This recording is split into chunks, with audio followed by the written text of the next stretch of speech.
Bueno, les decía que nosotros vamos a presentar el análisis de una encuesta que desarrollamos en el año 2013. En realidad hicimos el viaje de campo etnográfico. Nosotros trabajamos en etnografía aplicada, y hace muchos años en el noroeste, en la zona de los valles calchaquíes. Siguiendo un poco la tradición de nuestras maestras, las investigadoras centrales del equipo y los temas que ellas desarrollaban, apareció el interés por estas encuestas etnobiológicas que tenían que ver con relevar información sobre las plantas de uso medicinal en los valles calchaquíes. Nosotros entonces lo que hicimos fue desarrollar una encuesta en el 2012,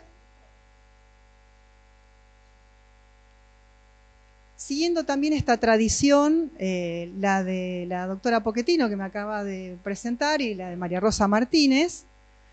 Nos precedía esa encuesta, una encuesta etnobiológica que había sido desarrollada entre el 98 y el 2004, creo que la publicación sobre plantas y los entornos o microambientes, un trabajo realmente súper recomendable para todos, es un trabajo de referencia para cualquiera que haga etnobiología.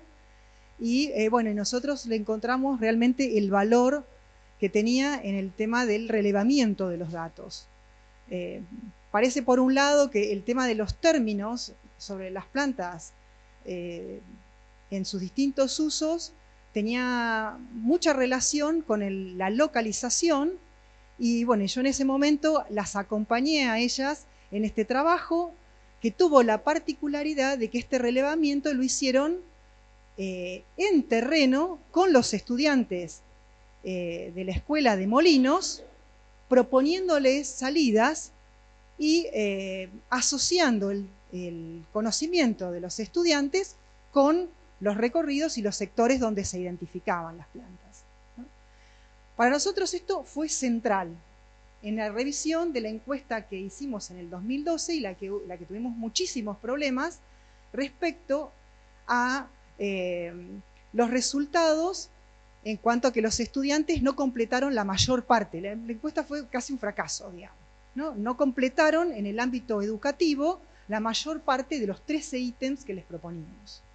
Entonces, tomamos como referencia... Uy, perdón. Sí, bueno, no, pero es como para darles un entorno rápido de qué es lo que, digamos, cuál es el interés de esta presentación y cómo esto fue acompañado por distintas hipótesis. Es porque la cuestión de revisar la encuesta tuvo que ver con revisarla desde el punto de vista teórico y también sus implicancias metodológicas, ¿no?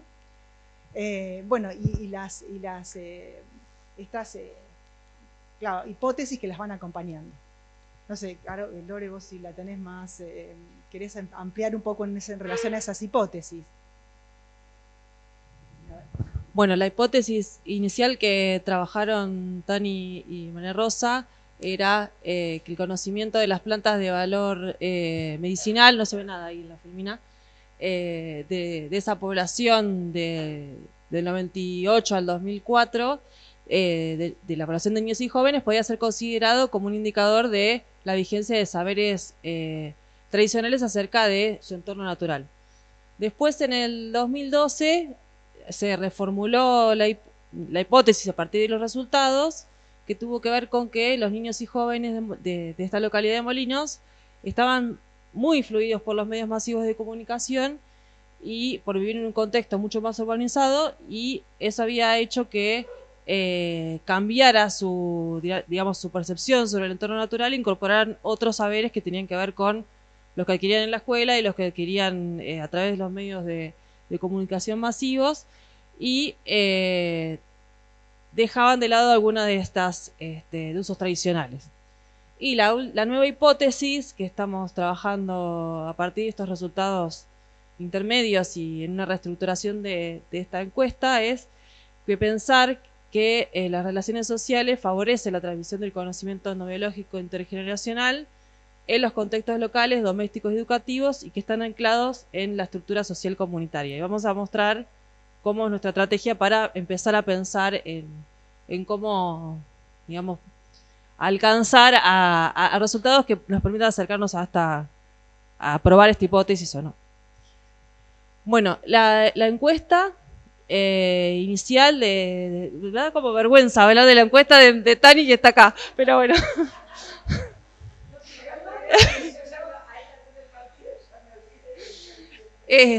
La encuesta que trabajaron Tani y María Rosa desde el 98 a 2004, bueno, enfocaba sobre el estudio de los recursos vegetales y los microambientes. El trabajo de campo que hicieron fue entre el 98 y el 2003 y lo publicaron en 2004. Y fue un trabajo de campo etnográfico que tenía tres instancias. Uno, el trabajo previo en la escuela, salidas de campo con los estudiantes y la vuelta a trabajar con los recursos vegetales que se habían encontrado de vuelta en el ámbito escolar para ser clasificados, analizados y vuelta a repreguntar sobre para qué servían, cómo se usaban o no se usaban y qué pensaban los niños y adolescentes sobre eso.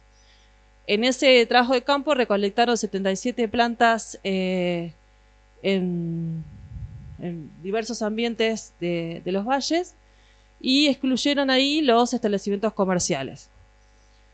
En la encuesta que se hizo de 2012 a 2014, que participaron María Rosa también Martínez, Laura Tevez y Luisina Gareis, estudiaron sobre los conocimientos que poseían niños y adolescentes en relación a los recursos naturales, también percepciones sobre el ambiente, el cambio climático, otros problemas que tenían que ver con cambios que podían percibir en el ambiente, y fue un trabajo de campo acotado entre mayo y junio de 2012. En esta oportunidad se hicieron encuestas, no se hizo trabajo de campo etnográfico, a niños de las mismas edades que trabajaron Tania y María Rosa, sobre saberes que poseían sobre su entorno natural y sobre los problemas que había en el ambiente en instituciones educativas de la población de Molinos, de nivel primario y secundario. Y para establecer un punto de comparación entre ambas encuestas, solo se tomó la parte que hablaba sobre plantas medicinales. El análisis que se hizo en este caso de la segunda encuesta es estadístico y se compararon respuestas por grupo de edad. Y el objetivo era elaborar hipótesis acerca de continuidades y discontinuidades en estos saberes locales sobre plantas medicinales en niños y jóvenes. Bueno, sobre la comparación entre las encuestas, se hizo una tabla comparativa de especies y el lugar donde estaba situado la planta. Y se utilizaron las mismas categorías que se habían construido desde la propuesta de Tani y de María Rosa. Como resultados, lo que se encontró es que ambas poblaciones coincidían en 40 especies de plantas. De esas 34 especies, solo se mencionaron en la población de esas 43 especies, el número no, solo fueron mencionadas por la población de la encuesta 2, la mayoría eran exóticas por sobre las nativas, 21 exóticas sobre 13 nativas. Hay 20 especies que fueron relevadas en la primera parte de la investigación, que no fueron mencionadas en la segunda parte, digamos en la encuesta 2, y en relación a los lugares, en la encuesta del 98 al 2004, cada planta se encontraba en un lugar específico, mientras algunas se encontraban solo en 2 lugares, y en la encuesta 2 había una gran dispersión de lugares que mencionaban los niños y adolescentes sobre dónde podían encontrar estas especies. La mayoría de las especies que se habían encontrado con fines curativos tenían digamos, la misma identificación de uso respecto de la encuesta 1 y de la encuesta 2, pero había una reconfiguración del conocimiento que poseían los niños y de otras especies que habían aparecido. Y de aquí vino esta segunda hipótesis de que había una influencia mayor de los medios de comunicación y de la escuela sobre el conocimiento de las plantas y también del hospital acerca de que estaba mal visto, digamos, que consuman yuyos las familias porque podían producir un daño por su mala utilización. ¿Seguimos? ¿Querés, Lau? ¿Sí?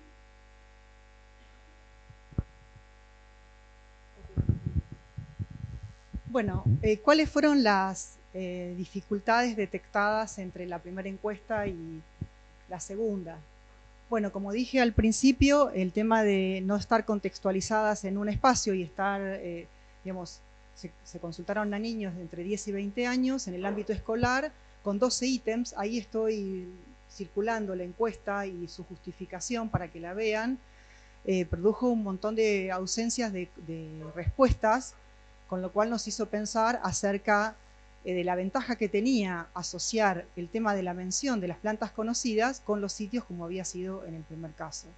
Y luego nos preguntamos acerca de cuál sería la opción para obtener más respuestas que tuvieran algún tipo de contextualización. Es decir, no aportar o no aportar contexto y no pedir solo la licitación por recuerdo, memoria. Es algo totalmente obvio, pero en realidad en ese momento los ítems eran muchísimos y también la encuesta se hizo en un marco de una investigación aplicada donde había parasitólogos, nutricionistas y antropólogos biólogos que querían saber acerca de los problemas que había desde el punto de vista ecológico o ambiental, y las plantas eran uno de los temas a incluir, pero no eran los únicos. Entonces el tema de los problemas ambientales había una alta expectativa de que fueran contestados en esta encuesta. Entonces todo conducía a la última parte que tenía que ver con esto, con muy poco contexto, ¿no?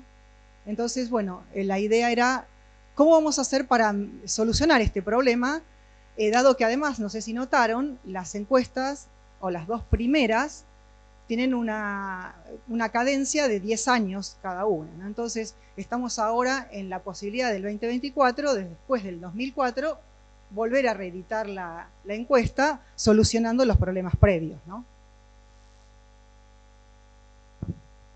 Bueno, ¿qué apareció como una opción para poder contextualizar estas preguntas que antes apuntaban desde el punto de vista teórico a esta cuestión de qué es lo que sabe la gente y qué es lo que puede reportar porque lo sabe, prescindiendo de contextos o aportando estos contextos?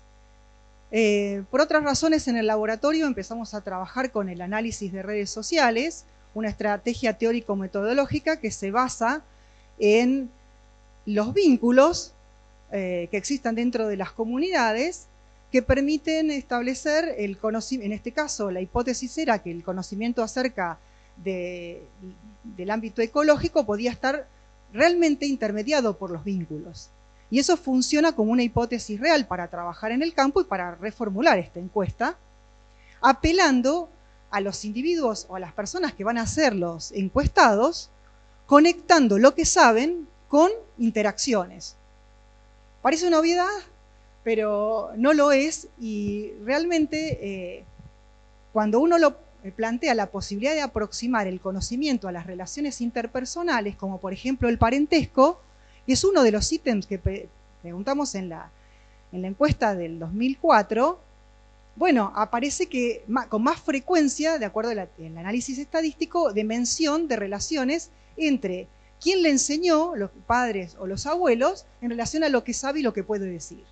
Entonces, el factor vincular aparece como uno de los aportes para esta nueva encuesta, en la cual la pregunta debería ir asociada al tema de las relaciones interpersonales, que pueden ser de quién aprendí o con quién realizo determinado tipo de actividades. Los contextos de actividades son contextos de interacción en los cuales podría haber transmisión de conocimiento ecológico local.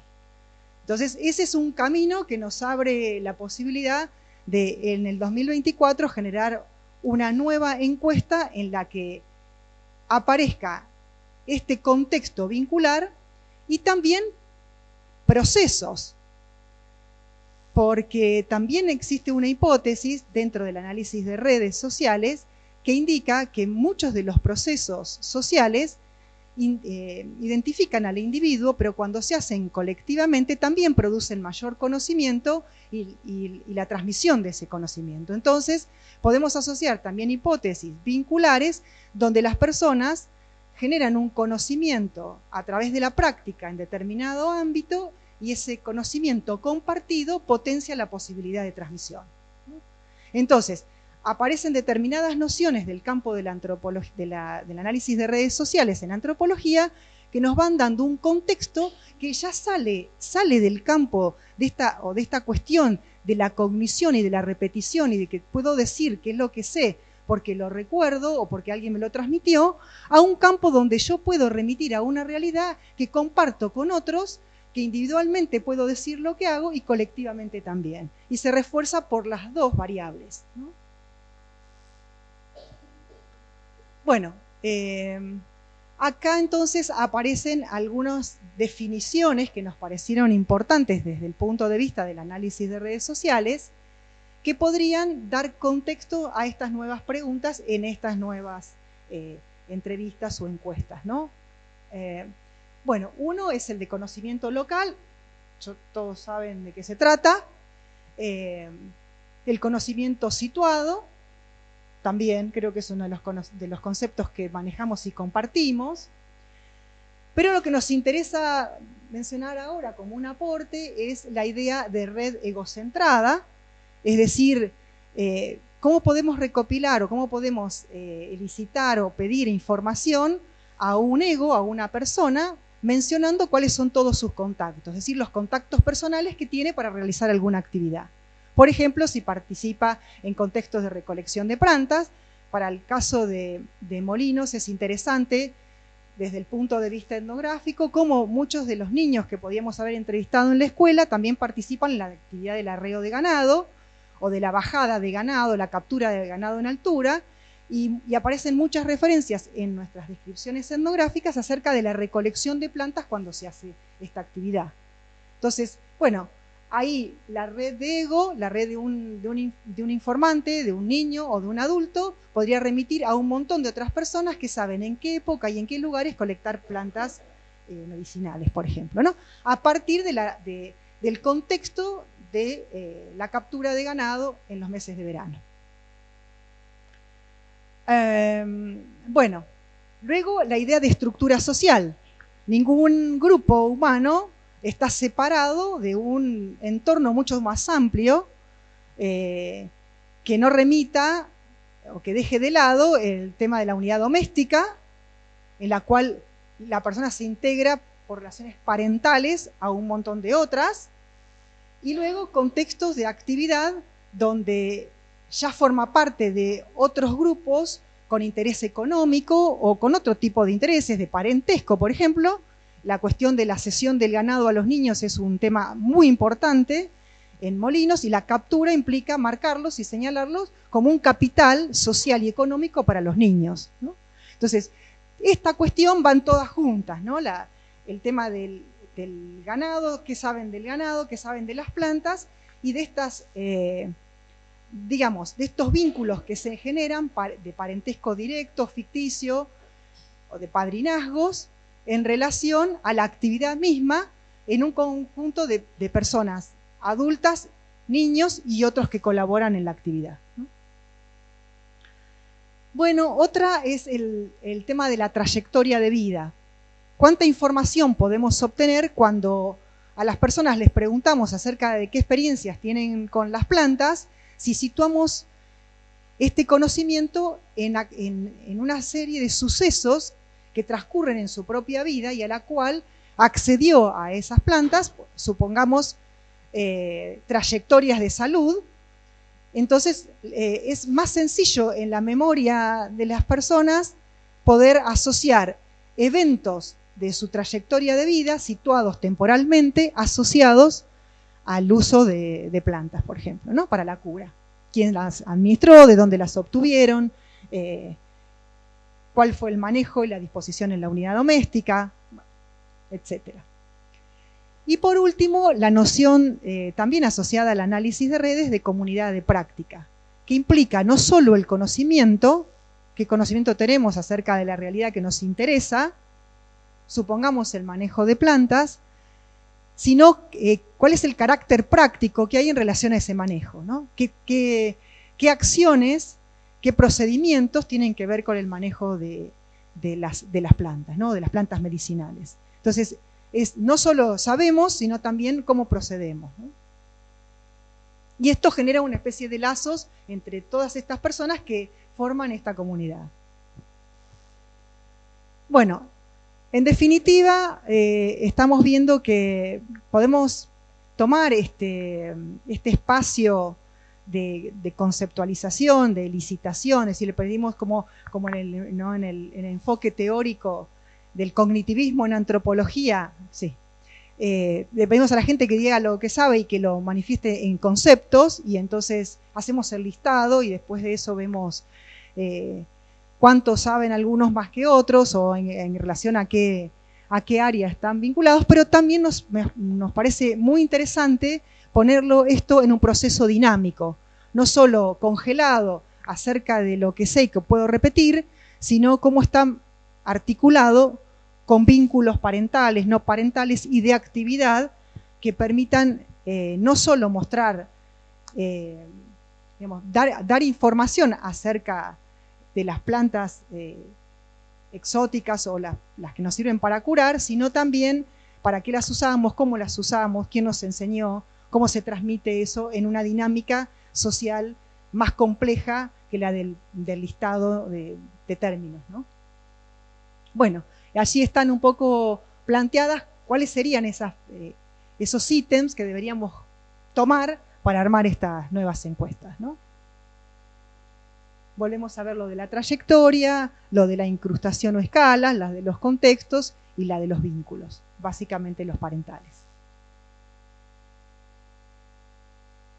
Bueno, lo que estamos haciendo, digamos, lo que pensamos que estamos haciendo con esta estrategia es sumar metodologías de tipo cualitativas, que eran un poco las que vertebraban las encuestas anteriores, con encuestas de tipo cuantitativas. Porque, bueno, el análisis de redes sociales nos permite contar vínculos, contar relaciones, de qué tipo son esas relaciones, es decir, nos da información que puede ser cuantificable y comparativamente establecer diferencias con otros tipos de estrategias. ¿Cuáles son esas características que nos permite desarrollar el análisis de redes? Son bien claras. Algunas hablan de la cantidad de actores y vínculos en las actividades, la densidad y conectividades de las redes, los grados de intermediación y de centralidad de los actores en esas redes, y los clústeres o grupos que tienen distintas líneas de conocimiento y que compiten en distintos espacios, ¿no? Con lo cual, todo esto parecería complejizar el conocimiento que se puede tener sobre las plantas, los usos y quienes los sustentan o los sostienen.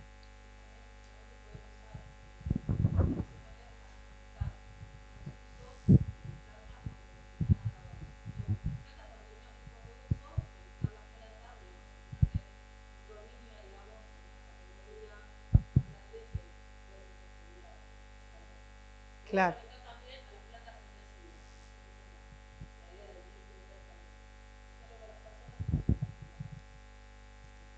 Claro. Prometemos el próximo JAES traer un ejemplo en concreto sobre esto, con cálculos que muestren esto que estamos diciendo. Me parece un poco sobre el aire, un poco, ¿no? Inabordable, pero la verdad es que tiene un potencial inmenso y bueno, y complementa enfoques y da resultados por ahí interesantes. Bueno, estamos disponibles también para proveerles o a animarlos a involucrarse en este tipo de encuestas, así que cuenten con nuestro laboratorio y con nosotros para eso. Gracias.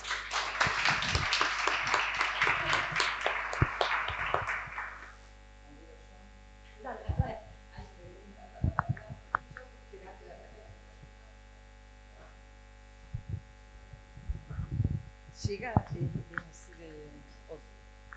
¿se estira el micrófono o viene?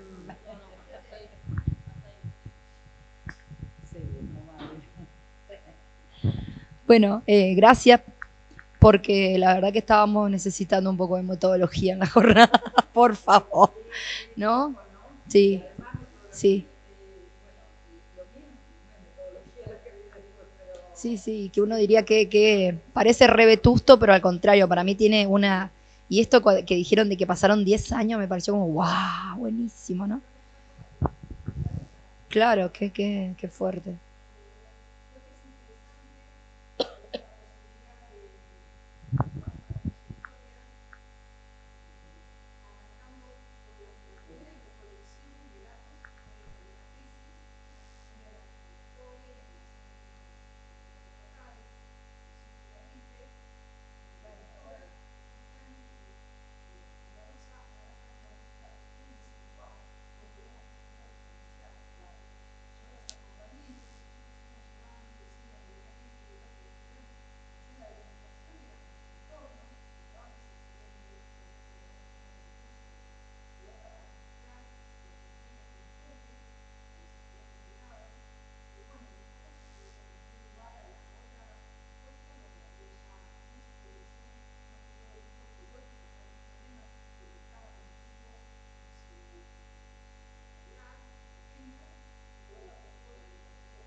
Ahora vamos entonces por una encuesta en la cual podamos complejizar un poquito y lograr esto, que hubo muchos blancos, los chicos se fatigaban, no sabían bien a qué nos estábamos refiriendo. Cuando les preguntábamos de quién habían aprendido, no era muy claro. Fue un esfuerzo inmenso, económico, y además fueron 200 encuestas que se colectaron y no nos fue tan bien. Entonces, bueno, sí, y ahora la idea es esto, ¿no? Ver también la influencia de los abuelos, que muchas veces reemplazan a los padres en las unidades domésticas, pero preguntarles desde el pupitre, desde el banco de la escuela, hay que cambiar el chip ahí, hay que buscar alguna opción. Y también hay algunas, yo trabajé sobre textiles, hay algunas colegas que trabajaron en Bolivia y muestran cómo las niñas aprenden a tejer y lo que hacen es ponerle a cada hilo el nombre de un pariente. A mí me parece que ese es un modelo muy interesante. Cómo mover los hilos en un telar es una cosa bastante compleja porque maneja planos y un montón de cosas, pero es muy buena la idea porque tiene que ver con los vínculos, que es lo que nos interesa a nosotros. Entonces, si hay que hacer ¿qué hay que hacer con quien me vinculo de los parientes que me ayudan a hacerlo y más que todo en los niños, ¿no?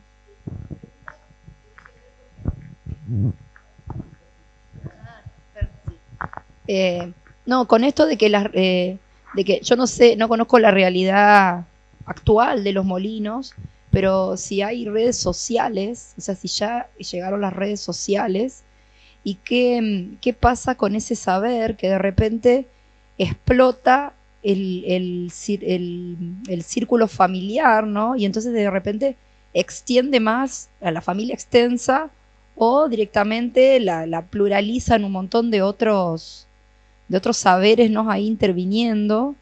Bueno, esa era una pregunta y después también me preguntaba un poco con todas cuestiones metodológicas, ¿no? La categoría plantas y la categoría planta pudo ser como desmenuzada actualmente en el contexto de la entrevista actual y un poco vos, Lore, hablaste de esto de que la planta como un actante, ¿no? Pensando o sea, en la teoría del actor red de Latour y decir, bueno, pero bueno, un poco vos la contestaste. ¿Qué pasa cuando empieza a ser parte de la red parental?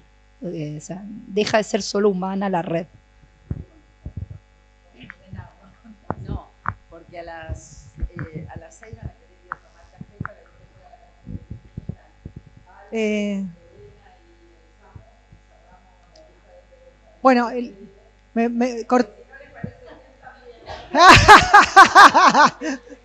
me parece súper interesante tu pregunta acerca de esta especie de, ¿cómo decirlo? de consideración acerca de las entidades del mundo en un plano en la cual se integra el parentesco o a la consideración de persona. Nosotros vivimos acá cuando estudiamos durante 10 años a los Bia Guaraní. Es maravilloso entender cómo el mundo está concebido a la par junto con los animales y las plantas y los hombres, y cómo las parcialidades tienen que ver con el acercamiento a distintos tipos de animales y plantas. Yo creo que esto es muy interesante y que está bueno dar esa posibilidad en las preguntas para que emerja esto, porque si no estamos preguntándole por la categoría como algo que se puede usar o se puede identificar, pero no tiene nada que ver con mi parentesco o con mi realidad o con mi... Esto pasa claramente en el ganado. Hay una relación más horizontal, ¿no? Acerca del animal como parte de mi parentesco. Eso es realmente interesante. Por eso la marca que forma parte de la familia. Bueno, no sé, es para otra ponencia.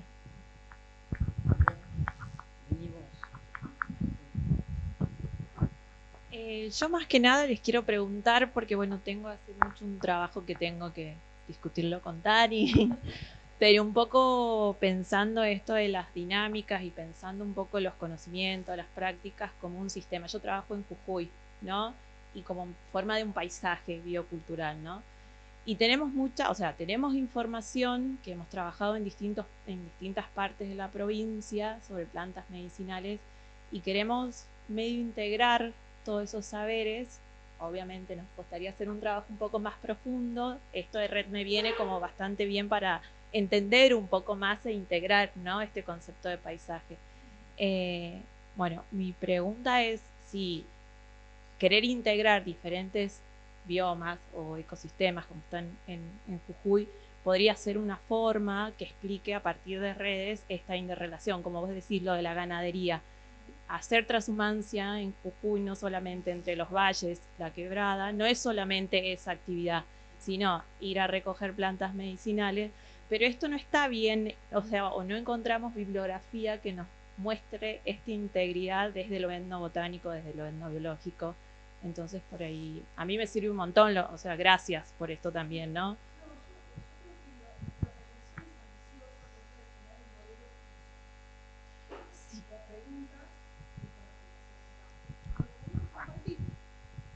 Lo podemos compartir, es decir, la idea es modelizar buscando cuáles son el ABC de esto para que funcione y que no sea una incomodidad o que tengamos falta de datos que ni siquiera da para un cálculo estadístico o acobarda a los niños. Buscar un modelo que funcione y integrar todas estas cuestiones, ¿no? Saliendo un poco, es decir, buscamos estas categorías comparables, porque en la encuesta y en la comparación de las 3 instancias de la encuesta, hay un cálculo de cuánta cantidad de plantas se reportaron antes, cuántas ahora, si son las mismas, si no, hay una cosa más finita. Pero bueno, tenemos que lograrlo también en las otras, en estas nuevas instancias que queremos obtener información y que realmente tenga valor comparativo, pero para eso hay que integrar la encuesta. Y lo podemos compartir, sí.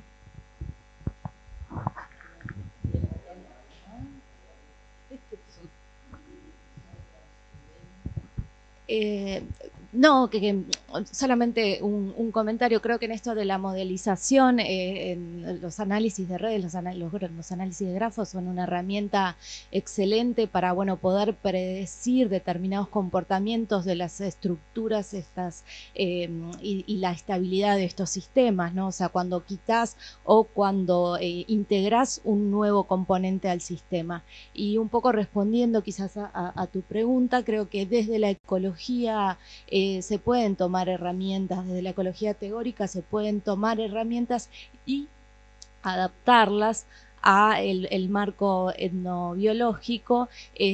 Bueno, obviamente sí son modelos, no son la realidad y sirven para tratar de interpretar esa complejidad obviamente que no es la realidad funcionando plenamente con sus salvedades, pero bueno, sirve para eso mismo, ¿no? Para poder predecir determinados comportamientos, y en eso las redes te dan una herramienta muy visible, muy, muy práctica y muy sencilla de analizar. Así que para mí es el camino, sí, es un buen camino.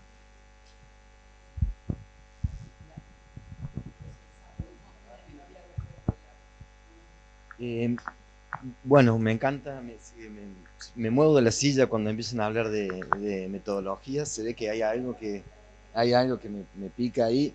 Bueno, y yendo al concepto de Ingold, que dice que el conocimiento no se pasa como una caja ¿no? de una persona a otra, sino que hay un enseñar a ver, ¿no? Un enseñar a observar. Y cómo articula ese concepto con conocimiento local, conocimiento situado, con red egocentrada, con comunidad de práctica, porque la idea de que el conocimiento siempre viene de afuera a través de una transmisión, un poco está puesto en debate con esta idea de Ingold, ¿no?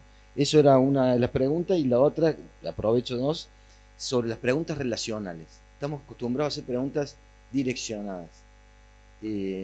Bueno, sí, y a mí, bueno, Scott Atran me saqué de un trabajo esta idea de preguntar, bueno, ¿qué pasa con la relación entre estos y estos elementos o estos sujetos, ¿no? A la primera pregunta, volvemos al campo de la etnografía, no voy a salir de ahí porque lo único que conozco, la observación participante es la clave. Hay que delimitar un contexto donde se pueda observar, tranquilito, calladito la boca y mirando un poquito qué pasa. Y ahí viendo ahí si las categorías o los planteos que tenemos coinciden con la realidad que observamos. Es un trabajo de un curso de etnografía, los invito a la Universidad de La Plata a venir a tomarlo, y luego eso, la técnica usarla junto con los trabajos más formales con base matemática.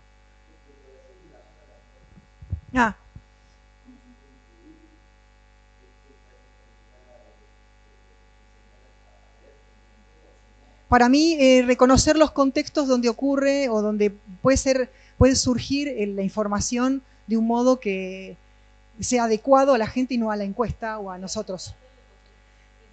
Y además en la escuela es fácil porque entras directo, le pedís la autorización al maestro, me dice, toma, te dejo la escuela para vos, ocurre eso, háganse cargo de los niños, y uno empieza a tratar, claro, y tal vez no es el lugar donde realmente, digamos, vuelvo otra vez al ejemplo de Tani y María Rosa, ellas preguntaron sobre las plantas en el contexto de recorridos donde los niños iban orientando por dónde había que ir, identificaban, ¿no? Entonces, me parece que ahí hay una idea, una asociación entre que lo que se está preguntando tiene que ver con una actuación que es estar en el contexto adecuado para preguntar y la respuesta es adecuada y confiable. De transmisión. Yo vengo usando como transmisión el concepto que usa la didáctica y la pedagogía, en lugar del concepto que se usa tradicionalmente en etnobiología. Y lo que te dicen, fundamentalmente Graciela Frigerio en el libro es Avatares de la transmisión del conocimiento. Ellos lo que plantean es que transmitir es habilitar al cambio. Y ahí está la comunidad de práctica, es decir, vos transmitís en esa comunidad de práctica y bueno, cuando no tenés, vos pasás la receta, pero resulta que no tenés la misma planta. Y el tipo puede reproducir la receta con algo parecido, o puede volver a hacer la receta cuando dejó de hacerla porque está la misma planta y salimos con estos proyectos que venimos haciendo. A mí me pareció central eso. Y ellos, la diferencia, ¿por qué me pareció central? Porque hacen una diferencia con comunicación. Y ellos dicen que la comunicación es efectiva mientras se sostiene. Cuando vos interrumpís la comunicación, deja de haber esa transmisión que supuestamente pensábamos, ¿no? A mí me pareció un concepto sumamente útil y que refleja todo esto que venimos haciendo y el contexto, y como vos decís, bueno, incluye el contexto, ¿no? Cognición y práctica. Y la segunda pregunta ya se me fue. Bueno, ahí están esto de las preguntas encadenadas, es una metodología propia de la antropología, ¿no? Es la famosa, volvemos ahí al cognitivismo, a Freyk, a Goodenough, gracias. Vos haces una pregunta y la pregunta es un sondeo al otro acerca de con qué categoría te va a responder. Cómo pedir una bebida en Subanún es un clásico donde el antropólogo le va arriesgando, le dice, bueno, quiero pedir esta bebida y lo menciona de un modo. Entonces el otro responde, no se dice así. Entonces las preguntas encadenadas van conteniendo el término que te da la persona a la cual la estás consultando y vos vas puliendo la pregunta siguiente y luego arriesgás esa pregunta y hay una devolución y sobre eso se construye a la par el cuestionario correcto o que es adecuado a ese contexto. Creo que eso funciona. Es decir, hay que fregarse bastante en el campo como para escuchar, callar muchas veces y entender y bueno, y armar esas preguntas que sean correctas, que por ahí no tienen nada que ver con lo que uno puede sacar o del texto o de los resultados de los colegas, ¿no? Que están en otro plano y dirigido a otras personas y a otro ámbito. Y otras de la observación.